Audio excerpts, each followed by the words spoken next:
खेवनाय बे हाबाफारिखौ सामलायनाय आलारि आफादनि आफादगिरि नेहाथारि आरो बिबानगिरि नोंथांमोन बेवहायनो आलासि महरै बाहागो लाफैनो हानाय बिजनी जिल्ला बर' थुनलाइ आफादनि मानगोनां गाहाय नेहाथारि सार दिलीप ब्रह्म बेवहायनो नुजानो हानाय देवनपारा VSDCनि मानगोनां मासिगिरि आदा सतीश बसुमतारी नुजानो हानाय बे खैरोगुरी गामिनि 377 नं खैरोगुरी गुदि फरायसालिनि गाहाय फोरोंगिरि सार रुद्र मोहन मुसाहारि नुजानो हानाय बिजनी जिल्ला UPPL लाइमोन हान्जानि आफादगिरि फुलेन बसुमतारी नुजानो हानाय बिजनी जिल्ला लाइमोन BPFनि मानगोनां गाहाय नेहाथारि आरो कृष्ण गयारी बेवहायनो नुजानो हानाय थुरिबारि ब्लक UPPLनि मानगोनां आफादगिरि सुनिलाल आसारु मोहन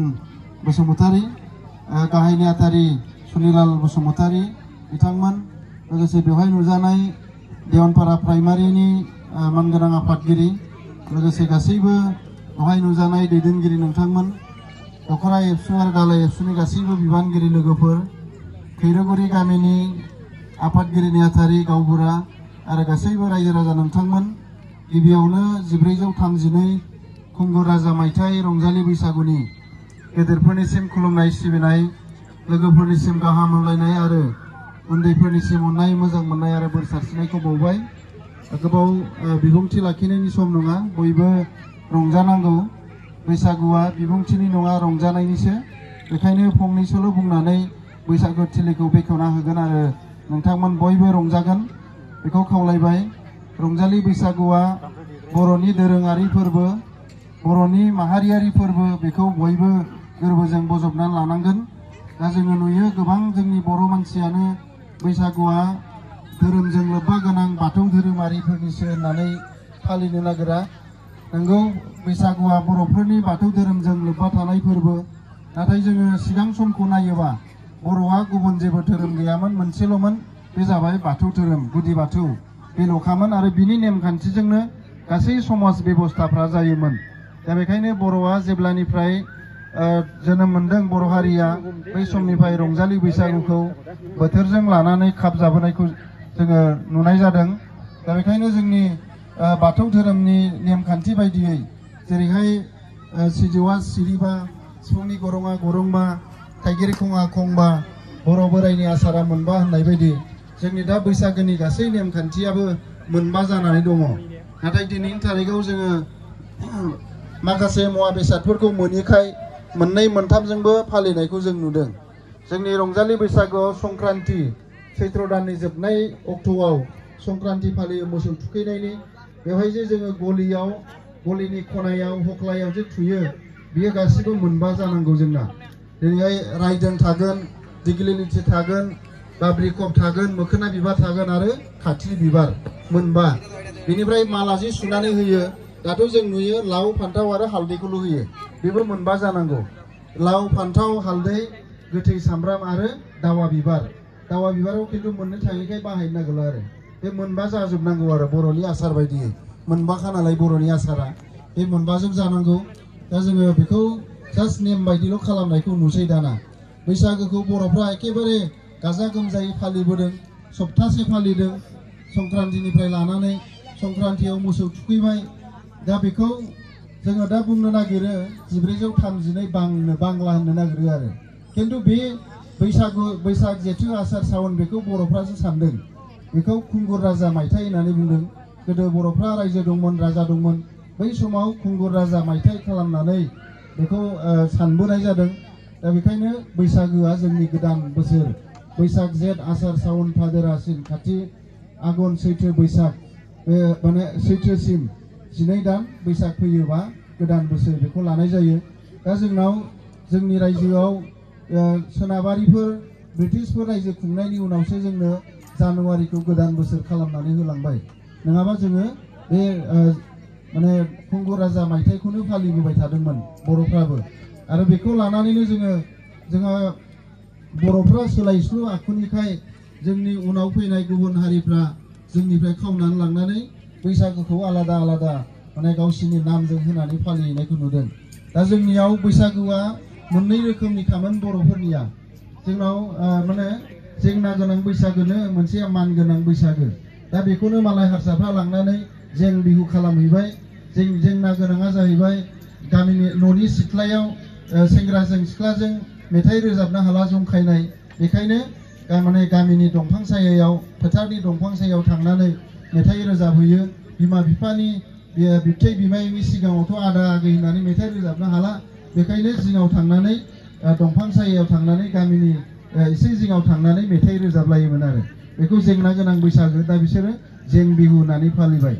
मान गोनां बैसागुखौ हारसाफ्रा दा हुसुरि बिहु होननानै फालिबाय बेवहाय बे मान गोनां बैसागुआ बर'नि सिथ्लायाव जायो बेवहाय आदा आगै होननाय थाया आरो मान गोनां जायो मेथाइफ्राबो दा बेबायदि बर'फ्रा बैसागुखौ फालिबोदों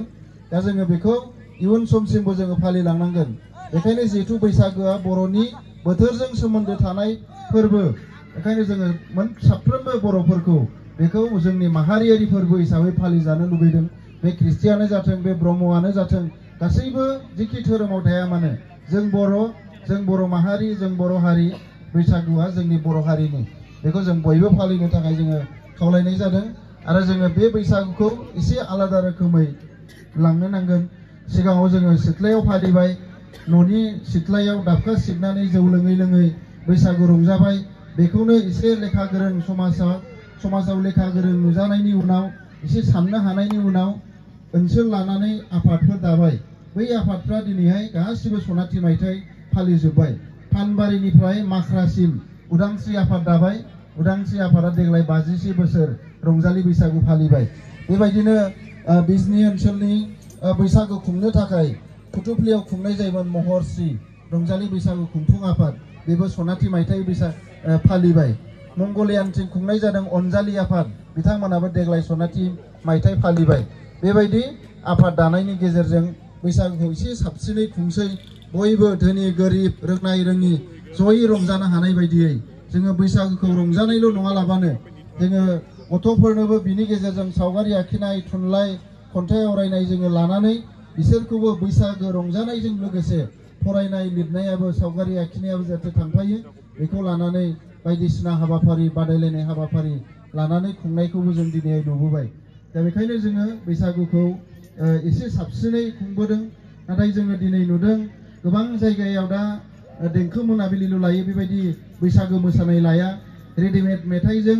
माखासे मोसाबाय बिनि उनाव थोंजों देंखो मोनाबिलि सोरबा आर्टिस्टनि देंखोजों रंजाबाय मोसाबाय बेजोंनो बैसागुआ जोब्बाय नाथाय बेबायदिबा जोंना बैसागुनि आसार खान्थिफ्रा गोमालांगोन जोंनाव गामियाव दामनाय देनाय थानांगोन बयबो रंजानांगोन जोंनि गोदान जोलैनो गोजामफ्राबो जोंनो खोन्थालांनांगोन गोजामखौ एसे लानानै गोदानावबो एसे सोदांनाय लाबोनानै जोङो बैसागुखौ लानानै थांनांगोन दा जोङो नुयो मोसानायफ्राव नोंथांमोननि गामिनि क्लाब दङ बिनयनि सोरजि आर्ट एन्ड कालचार दङ एसे सिगांनिखौबो लाबोफिननानै एसे गोदान खालामनानै नायथाव खोनासंथाव देंखो खालामनानै मोसादों बेबायदि जोङो रंजालि बैसागुखौ लानांगोन आङो खावलायबाय आरो बयबो दिनै खिरुगुरि गामिनि साफ्रोमबो रायजो राजाफ्रा रंजा बेवहाय रोंनांगौ नंलाया बैसागुआव जान्जि देमाबाबो जागोन आथिंनि खदमा मिलायाबाबो जागोन बयबो जेराव दं बेहायनो रंजा नोंथांमोनखौ खावलायबाय आरो दायो बेवहाय बैसागो जाखांनानै फांसन जोबनानै न'आव थांफिननायनि उनाव रावबो जाहाथे राया आमायाबो आनैखौ रायनो मोननाय नङा लासिं सिं मानो मोसानांगौ जाखो जान्जि देमा मा देमा होननानै माने आनैयाबो आमाइखौ रायहैनो मोननाय नङा मानो जान्जि देमा माया खाराबारा मोसानांगौ जाखो होननानै बयबो रंजानांगोन जान्जि देमलायनाङा बैसागुआ गावनो रंजालिखा दामनाय खोनाबानो रंजायो दहाय बिनानावा मोसागासिनो दङ जोंहा साखाथि मोसागासिनो दङ आमाइ फुलेनाबो एसे मोसाहांदोंमोन बादा होफैजाबाय आरो दा खिन्थु बादा होनो मोननाय नङा बैसागुआव ना बयबो रंजानांगोन बयबो जाहाथे गावनि गथ'फ्राबो साननो नाङा जोंना आफाया मोसादों थारा मा मोसाहैलाबायखोब्रा होननानै फिसाजोफ्राबो आरो बयबो रंजादों दिनै सानसेनि थाखाय मानोना जोङो बैसागो जोबनायनि उनाव बयबो गाव गावबागाव खामानियाव गोसो होसार खामानि मावहैनोसै आबादारिया आबाद मावसिगोन खोथिया फोनांसिगौ हालेवनांसिगौ माइ गायनांसिगौ आइजोफ्राबो खोथिया फुनांसिगौ माइ गायहैनांसिगौ इसानसालियाव इसानबो दानो मोननाय नंला बेखायनो बयबो रंजास्रानानै बैसागोनि उनाव आबादथिलियाव ओंखारलांगोन फोरोंगिरिफ्रा फोरोंनाय हाबायाव मावगोन बेफार फालांगि खालामग्राफ्रा गावनि बेफार खालामनायाव गोसो होसारनानै बेफार खालामगोन आरो समायना न'खर माहाजोन न'खर दानो थाखाय बयबो गाव गावबागाव खामानियाव बेस्थ' जागोन बेखायनो दिनै मोजाङै रंजासारनानै जाहाथे उननि हाबाफारिखौ मोजाङै मावो बेखौ खावलायबाय जोबनायाव रंजालि बैसागुनि बयनिसिमबो गेदेरफोरनिसिम खर' गंग्लायै खुलुमनाय सिबिनाय बावबाय लोगोफोरनिसिम गाहाम हामलायनाय बावबाय फरायसाफोरनिसिम बोर सारस्रिबाय जाहाथे इयुनाव मोजां फरायसा जानानै मोजां